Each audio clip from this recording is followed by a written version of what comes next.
Jepara, Jawa Tengah, tanggal dan bulan di tahun 1891. Hari itu Kartini kecil tidak bisa berhenti bersedih. Kedua orang tuanya yaitu Raden Mas Adipati Aryo Sostoningrat dan Mas Ajeng Ngasira menyampaikan sebuah berita yang membuatnya sangat terkejut. Sudah waktunya baginya untuk dipingit seperti gadis pribumi lainnya yang berhenti bersekolah dan bersembunyi di balik tembok tinggi. Pak, Bu, Trina ingin melanjutkan sekolah. Trina ingin menjadi gadis pribumi yang cerdas, memiliki cita-cita, membuat dunia ini terang. Trina tidak mau dipilih, Pak. Bu. Tidak, Trinil. Bapak tidak bisa menuruti permintaanmu. Ini adalah tradisi, adat istiadat sejak dulu. Perempuan tidak harus bersekolah tinggi, nak. Sudah saatnya untukmu dipingit, mempelajari segala hal yang harus dikuasai seorang perempuan, kemudian menikah dengan orang yang tepat. Pak, tidak bisakah sesekali tradisi ini tidak dilaksanakan? Trinil, Bapak adalah bupati, pemimpin rakyat Jepara. Tidak seharusnya Bapak menghancurkan tradisi kita sendiri.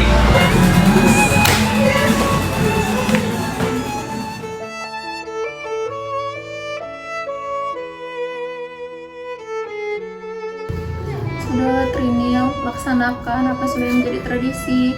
Kelak, kau akan mengerti mengapa semua ini dilakukan. Kartini adalah anak perempuan tertua, maka ialah yang pertama kali merasakan bagaimana rasanya dipingit. Bagaimana ya rasanya dipingit? Entahlah Trinil, yang pasti kau tidak bebas berinteraksi dengan orang lain. Kau akan dikawal kemanapun kau pergi. Tapi aku nggak mau dipingit. Aku mau bersekolah. Tenanglah Trinil, ini sudah menjadi adat dan kau tidak bisa menghancurkannya. Kami akan meminjamkan kau buku agar kau bisa tetap belajar. Aku akan menjadi guru bahasa Belandamu dan menggantikan guru lamamu. Terima kasih semuanya. Aku sangat menyayangkan. Perasaanku sekarang sedang kacau. Semuanya terasa seperti di penjara. Sabarlah adikku, kamu pasti bisa melalui semua ini. Kau perempuan tangguh di kami ini. Ya, itu pasti. Sebenarnya, apa itu dipingit? Entahlah, ibu bilang aku tidak akan sebebas dulu lagi. Kemanapun aku pergi pasti akan dikawal. Sebenarnya aku tidak masalah dengan semua ini. Aku hanya ingin bersekolah. Aku, Rukmini, dan Kardina masih bersekolah. Kapan kami akan dipingit? Saat umur kita 12 tahun semantri, ya kan Trinil? Kartini sedang duduk di salah satu bangku yang terletak di halaman belakang rumahnya. Tiba-tiba dua gadis berwajah Eropa terlihat berjalan dari kejauhan. Halo, Rosa. Kartini, bagaimana kabarmu? Secara fisik aku memang baik-baik saja, tetapi aku tidak bisa memungkiri batinku terasa perih. Kalian tahu kan, aku tidak bisa berdiam diri di rumah. Aku mengerti Kartini, kami sangat merindukanmu. Tidak ada gadis pribumi lain yang cerdas dan ceria sepertimu. Kelas terasa sangat sepi sekali. Mari duduk. Aku juga sangat merindukan kalian, tetapi tradisi ini membuatku tidak bisa melakukan apapun yang aku mau. Aku tak mengerti dengan tradisi itu. Mengapa perempuan tak boleh bersekolah? Aku juga berpikir seperti itu. Kalau kata sekolah, apa yang kau lakukan Kartini? Aku hanya melakukan selayaknya apa yang dilakukan pribumi lainnya. Kemudian aku akan menikah. Itu yang dikatakan ibuku. Kau harus bersabar. Kalau kau membutuhkan bantuan kami akan selalu ada untukmu. Terima kasih Stella. Rosa. Kartini, ini ada beberapa buku untukmu. Di antaranya, buku berbahasa Belanda. Kau bisa mempelajari dari buku-buku ini. Sungguh aku tidak bisa mengatakan apa lagi. Tak apa Kartini, kami berjanji kami akan mengunjungimu lagi dengan Ani dan Mama. Kami akan membantumu melewati masa-masa sedih. Hari-harinya pun diisi dengan semua hal yang katanya harus bisa dilakukan oleh wanita sejati, ditambah dengan belajar bahasa Belanda melalui buku-buku yang dipinjamkan oleh sahabat-sahabatnya dan kakaknya, Raden Mas Busono.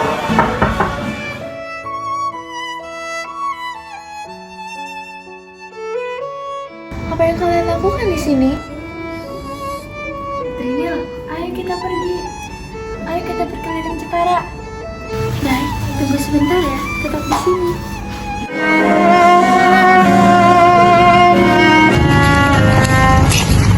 Ada apa Trinil? semata-mata itu? Apa yang mengganggu pikiranmu, Kartini? Ada yang harus aku tanyakan. Lagi pula tidak apa jika aku berbicara dengan pribumi lainnya.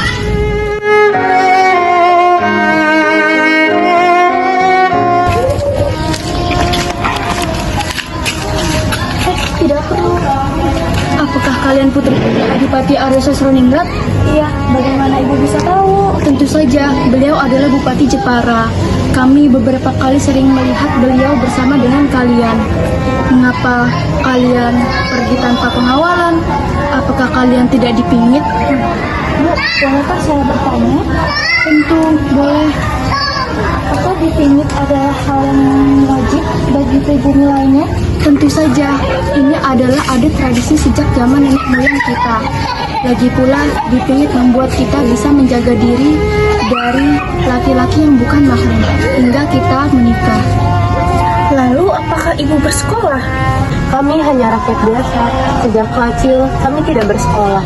Yang hanya bersekolah adalah rakyat Belanda dan kaum pribumi. Selain itu tidak bersekolah, terkecuali laki-laki. Lagi pula bukannya wanita tidak perlu bersekolah. Suatu saat mereka akan melakukan hal yang seharusnya dilakukan oleh wanita seperti kami. Rosa, dengan siapa kau di sini? Apa kau bersama sahabat-sahabat lain?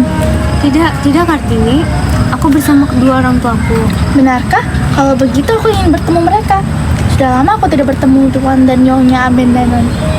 Sebentar Kartini, ada yang harus aku bicarakan denganmu. Apa maksudmu? Aku ingin melanjutkan sekolahku di Belanda. Aku ingin meraih cita-cita yang lebih tinggi. Bagaimana dengan Anisto dan Marco? Mereka juga pergi. Kami akan berangkat. Sebenarnya kami ingin mengajakmu ke Belanda. Kami ingin kau melanjutkan sekolah, tapi kami sadar bahwa kau tidak dapat diizinkan untuk pergi. Aku tidak tahu harus berbuat bagaimana jika berpisah dengan kalian. Kita masih bisa berbalas surat. Yakinlah bahwa aku, Ani, dan Vanpa akan selalu membalas surat untukmu. Aku akan menceritakan keadaan di luar sana. Hari-hari dilewati oleh Kartini dengan lebih bersemangat. Ia selalu berkirim surat dengan sahabat-sahabatnya termasuk Tuan dan Nyonya Abendanon. Ada banyak hal yang diceritakan oleh sahabat-sahabatnya, termasuk melanjutkan pendidikan melalui beasiswa kedokteran di Belanda untuk Kartini.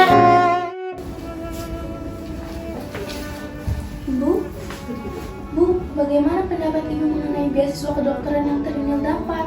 Trinil, untuk apa kau melanjutkan sekolahmu? Ibu tahu, melanjutkan sekolah adalah keinginanmu, ditambah melalui beasiswa, yang artinya ibu dan bapak tidak menanggung biaya. Nah, kau adalah perempuan, dan kau sudah dewasa. Maksud ibu? Trinil, Mengapa kau tidak menikah saja? Bu, ibu kan tahu Trinil mempunyai cita-cita untuk membuat kaum perempuan bersekolah atau membuat kaum pribumi mengenyam pendidikan. Jika Trinil menikah, cita-cita Trinil tidak akan terwujud, Bu. Lagi pula pernikahan itu akan menghambat segalanya. Trinil, kau adalah wanita, umurmu sudah cukup. Bahkan tidak ada di Jepara ini yang umur 25 tahun yang belum menikah.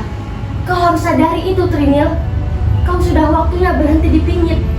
Berhenti dipingit, Bu. Apabila kau menikah, kau akan berhenti dipingit, anakku. Karena sesungguhnya pingitan itu untuk melindungimu dan untuk melindungi kaum perempuan. Dan kau harus tahu bahwa ada seseorang yang ingin meminangmu. Siapa itu, Bu? Dia adalah Raden Mas Adipati Arya Singgi Joyoningrat, Bupati Remang. Ya, walaupun dia sudah menikah 3 kali, ibu yakin dia lelaki yang tepat untukmu. Lagi pula, apa susahnya menikah? Sudahlah, laksanakan apa yang telah menjadi tradisi, Trinil.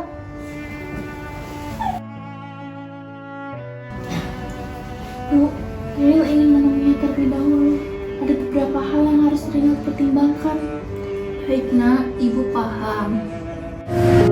Kartini, kedua orang tuanya Kartina Panji dan Busono, berdiri di ambang pintu menunggu kehadiran sosok yang sudah ditunggu-tunggu.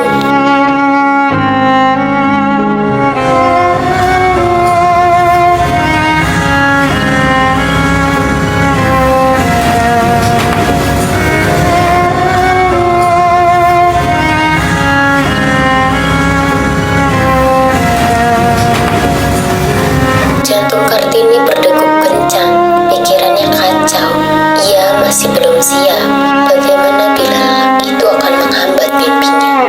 Tentunya keluarga Adipati Sosroningrat sudah mengetahui maksud kedatangan saya ini untuk menemui Trinil kecil. Ya. Mohon maaf sebelumnya, Adipati Arya Singgi. Semuanya kami serahkan pada Kartini. Bagaimana jawabannya? Kami membiarkan ia mengambil keputusannya sendiri. Lalu bagaimana dengan jawaban Kartini sendiri? Bapak, Ibu, boleh Trinil berbicara berdua saja dengan Raden Mas Adipati Arya Singgi Joyo Adiningrat? Baiklah.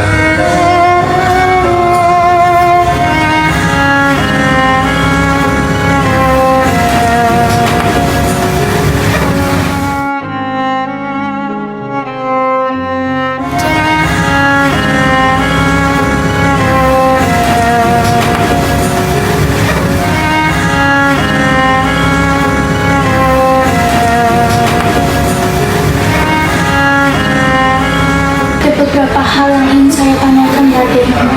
Tentu, apa saja itu Kartini? Saya ingin membangun sekolah bagi kaum pribumi, khususnya perempuan. Setidaknya mereka tidak berada di dalam keterbelakangan. Saya ingin wanita disamaratakan dengan laki-laki. Saya ingin wanita tidak lagi ditindas dan menjadi kaum yang lemah. Bagaimana dengan pendapat Adipati sendiri? Tentu, pendapat itu sangat mulia. Saya sudah memikirkan hal itu sebelumnya. Namun ada beberapa hal dan pertimbangan yang membuat saya belum melakukannya. Jika Kartini ingin melakukannya, lakukan saja. Saya siap mendukung